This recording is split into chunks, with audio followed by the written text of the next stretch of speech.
How you doing today, sir? I'm great. So what's interesting is I've been a fan of your work since Ed. Oh, thank you. Because I watched the show back in the day. Thank you. Do you still get thank yous from Tom for helping him book the Flash gig? Tom Cavanagh is one of my favorite humans. We are very good friends, in touch almost on a daily basis. One of the best things that came out of Ed for me was my friendship with Tom Cavanagh. So are you caught up on Flash, or do you not watch? My son knows more about Flash than Tom does. Oh, it's one of those? Yes. So have you not tried to get him an extra gig working on set one day? You know, what happened was we went to Comic-Con this year, and my son's head actually came off his body when he met all the Flash people. We had to call somebody, they had to reattach it, and then he ran into the Family Guy people and it came off again. That's great. Yeah. I think that probably has to be one of the really cool perks of the gig. It's the only reason to be in show business. The only reason is to do stuff for your kids. Jumping into why I get to talk to you today, congrats on having your movie get into Sundance. Thank you. Thrilled. When did you get the call that it was accepted? It was, I believe, in November, as I remember it.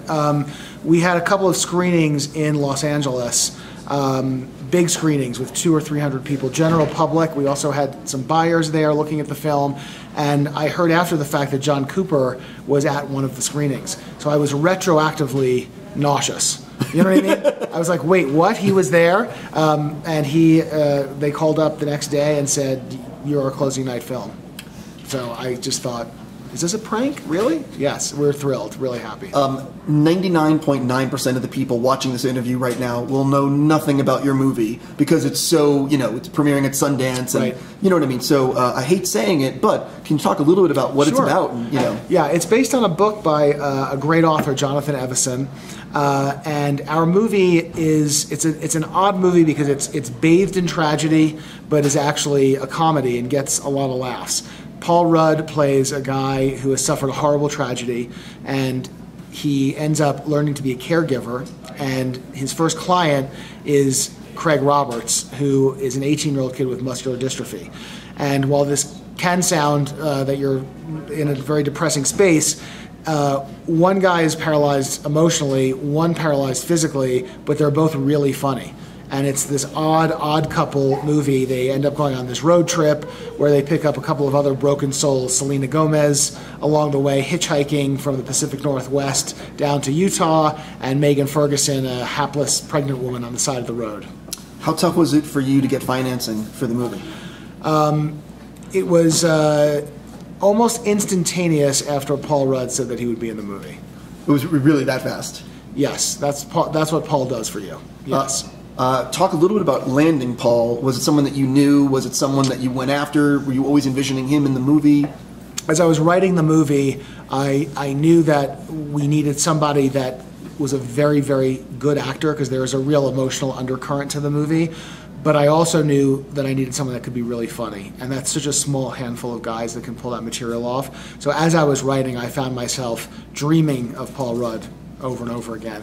I did not know Paul. We had met a couple of times through The Late Show. We know a lot of the same people, being New York comedy guys. And I really just reached out to him directly, asked if he'd have a cup of coffee with me. We met.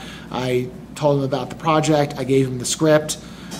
As I recall, I didn't hear anything back from him for 4 or 5 weeks, and each day became more and more nauseous. I thought he was secretly having me removed from show business, possibly trying to have me killed. I didn't know. But as it turned out, he loved the script and said he would do it. So we were super psyched. Yeah, he is an actor that just men and women both love. He's one of those everyman kind of people, and he can do a lot, in terms of performance. Mm-hmm. He's also quite good at writing himself. Yes. So talk a little bit about working with someone who is he's a talented writer, and maybe how that changes the dynamic of the delivery of dialogue, or does he have notes? You know what I mean? Yeah, this was a great thing. I mean, Paul, to use a sports analogy, he's not only good on the field, he's also great in the locker room. What's great for me is that he and I have a very similar sensibility. We see things the same way. We're shooting at the same target. So he was a huge asset to me off camera as well as on. He had great notes on the script, had great instincts with his character. Of course, gave him free rein to ad-lib whenever he wanted. In fact, one of the funnier scenes in the movie is largely ad-libbed by Paul. So yes, he was an asset up and down for me. And you know, if I had my way, if I were doing another film and I couldn't have him in it, I'd ask him to come and either, you know, write it or produce it or just hang out with me on set, because he's a valuable asset. Talk a little bit about your shooting schedule. Was it one of these back-breaking, like 20 days, or was it? It was 24 days. You know, I think, has there ever been a movie that has enough time? No. I think no, right? Inarritu is screaming that he only had 9 months for The Revenant. You know what I mean? Like, it's no matter what it is you're doing, it's never enough. It was difficult. We shot in Atlanta last January and February. It was extraordinarily cold there. It was a very bitter winter. It was many times 18 degrees outside with the wind. It actually snowed one day in Atlanta. In fact, we were shooting inside of Craig's character's house, and it's snowing, and I quickly said, take the cameras outside and shoot the snow, and there's a shot of the movie of the house covered in snow, which works beautifully to kind of show a passage of time. We did not have the budget to create our own snow. The other thing you know is if you're shooting in Atlanta, when you get 1/64th of an inch of snow, it all shuts down.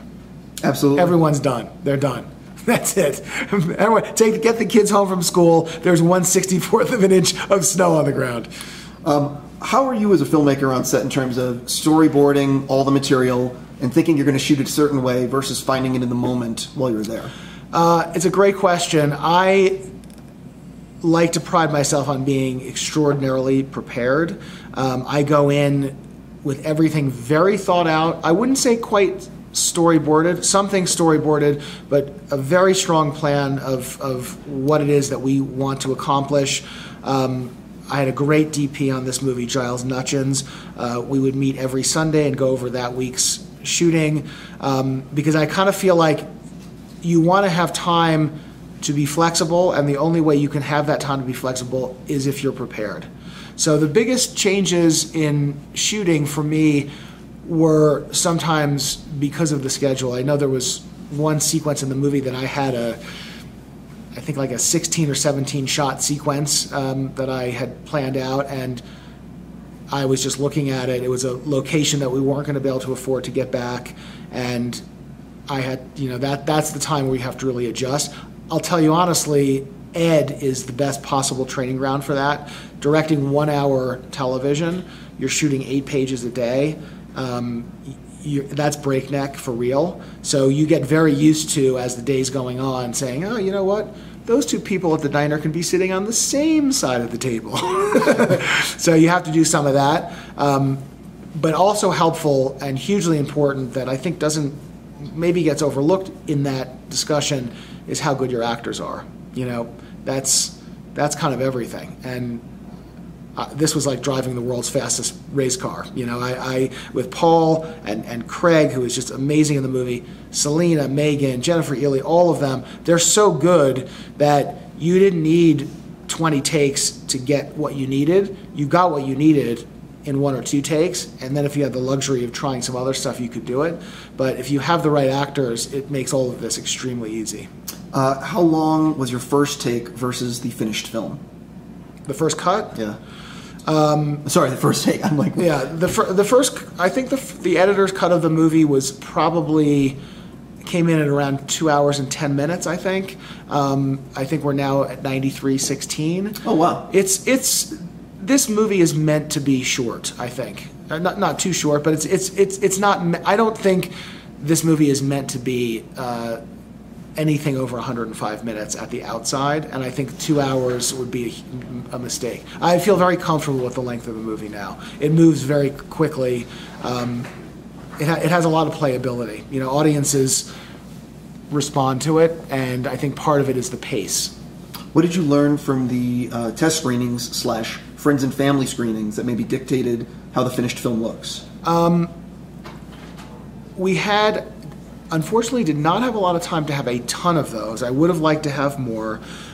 We had one screening, a friends and family screening, and actually it was not, we never even had a friends and family. We had a 30-person screening of a sort of semi-recruited audience of strangers when the film was very rough. And that was when it was 2 hours plus. And you learn certain things. What's tricky about this movie is that tonally you were moving back and forth from being funny and being serious. And that's what the screenings got the most of. There was sort of a section in the 3/4 into the movie that we maybe were going too emotional, too much, and too much of it, and we realized we were starting to lose them there a little bit, so we pulled back on that. It was just a little bit of a dance to try to get the comedy and the drama right. Not unlike Ed, it's a similar tone to Ed. The truth is, in our first meeting, I said to Paul, often these types of movies that are funny are funny. They don't make you laugh. They're delightful, they are amusing, they're clever. But I said, I think the two of us together can make a movie that will be emotional and uplifting and moving, but will actually make a movie theater laugh. And I think some of this goes back to my Letterman instincts as a guy who has stood on the floor of a studio for 20 plus years. This is kind of in my DNA. So all I can tell you factually is that in the 3 or 4 big screenings we've had of 200 or 300 people, the movie has in fact achieved that. The movie gets very big laughs with pretty treacherous material. You mentioned that there's your editor's cut was 210 and now it's 93. Mm-hmm. Was it a lot of tightening up scenes, or was it full on pulling scenes out? No, both of course. There's kind of almost an entire day of their, at some point it becomes a road movie. They're traveling, and at one point we kind of just took out, we realized, we can just take out an entire day. And a lot of good stuff, it's tough. It's the old expression, you have to kill your darlings, but everything has to serve the bigger picture. There's some heartbreakingly great performances from Megan Ferguson in particular. Selena had a beautiful scene that was really cut, that was the hardest cut for me to make, but it just felt like we needed to move at that point, and you have to serve the big picture. So is it one of these things where you've called them on the phone and already said, hey, by the way, yes, I know you were awesome? Mm-hmm. Well, I just feel like, what I believe, the actors give you so much. They're so vulnerable. They have to, my job's easy. I get to sit behind a camera and bark things. They have to actually do this stuff, and it's really hard. So I think all I can provide for them is honesty and straightforwardness. That's kind of what I pride myself on. So I felt a need to talk to both Megan and Selena and tell them, this stuff was cut, I loved your performance. If I didn't love their performance, I would have said, you know what, this didn't come out great. Because, by the way, their performance, we're partner, they're doing my words, right? So we're in that together. It's not just on them. If it doesn't work, it's on me equally. But in this case, it was just really, really difficult stuff to take out. What was it about this material that got you, because every film is you're putting your heart and soul in it for a year or two. Yes.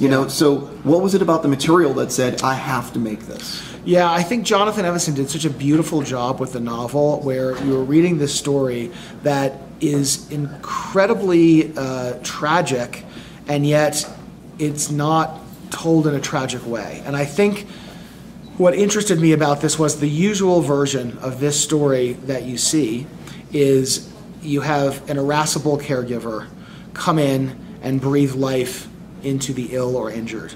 In fact, there was a beautiful French movie called Untouchables that was coming out right as I was buying the rights to this book, and I rushed to the theater to see it. Is this going to be in my way? And I thought that movie was fantastic, but it was that story. And I thought the interesting thing about this story is that the caregiver is equally, if not more so, damaged than the kid. They're both completely damaged souls.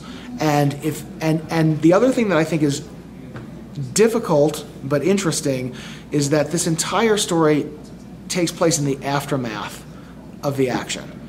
Paul's tragedy has already taken place. Craig already has Duchenne Muscular Dystrophy, and now they're just living.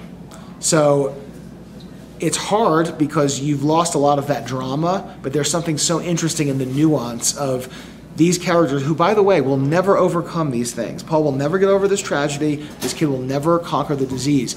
But I think what we've achieved is that when you see these two go from being completely detached from life to living just a little bit, it's very emotional and it's very moving, and in that way I think reflects, on all of us in our own worlds. As you have directed more and more, what have you learned about the process that maybe you've refined as the career has gone on? Maybe you were a certain way at the beginning and now you're more comfortable with certain things, or how have you changed?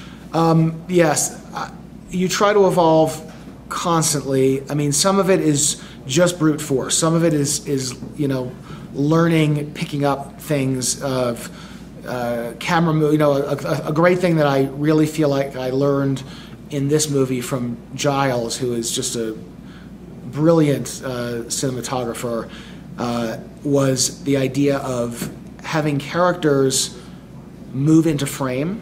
It's a very basic concept. It's not something that I had never thought of before, but he was very, very good at this. So in other words, instead of setting, we're here, instead of setting something right close, maybe it's close and then the character is going to move into that. You know what I mean? Some of it is just technique, and I just feel like the more you do it, the more tools you have in your bag all the time. In the big picture, I think that I'm probably a little more flexible than I was originally, because I think originally very focused on we need to do A, B, C, D, E, F, G. Now I try to separate what I think is essential and what I think is something I would like to have. I did that a lot on this movie. I literally would have lists of have to have, would like to have, if there's time, would have. It's very practical, but it helps. Sure. It's like the old, the Mike Tyson quote, everyone has a plan until they get punched in the face. That's what indie filmmaking is. Everyone, you go in there with plans and cranes and this and that, and then you get there and it's like, oh, okay, this is it? All right, well, then let's dig in and let's figure out how we're going to make this work on a very short amount of time. Yeah, it's so funny because I have this conversation with so many indie directors, or people, like, it's not even indie, just every director, you're forced to adapt to the challenges of the day. Yes. Whether an actor is sick, whatever the fuck the reason is. Yes. And ultimately, when the critics and everyone sees it, none of that matters. Right. And you just have to do the best you can. Well, the interesting thing about filmmaking, I think, as an art form, is that you don't have the ability to do it for as long as. In other words, when you're writing a script, you can spend as much time as you want, unless you're on some kind of deadline from outside, and you're sort of responsible for those are the choices you made. Here, it's a little bit like being a downhill skier, in the Olympics. Yeah, you want to hit every gate, but guess what? Sometimes you're out there and you're like, I'm missing gates. I've missed this, and you hope not to miss it. There's things about the movie that I wish I had done better. That's the nature of making movies. 100%. My last question for you, because I have to go, and I'm sure you do too.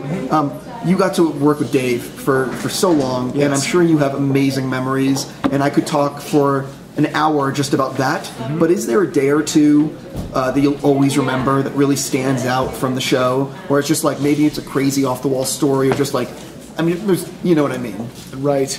And by the way, I'm putting like years and years into, give me one story. Oh God, my head is not in that area. Or maybe like you met an actor or a director or a musician that really impacted you. I'll tell you, as you kind of chug along in your little show business career, I think you have these moments where you have kind of these out-of-body experiences. And I remember once we were at an Emmy dinner in California, And I was sitting at a table with David Letterman and Johnny Carson and maybe 6 other people. And someone came over and started talking to Dave. It was the girlfriend of the chef, I think, or whatever it was. And she said, "Oh, I once saw you in an elevator, and you were so tall, so much taller." And it was very awkward and strange, and Dave didn't know what to do with this.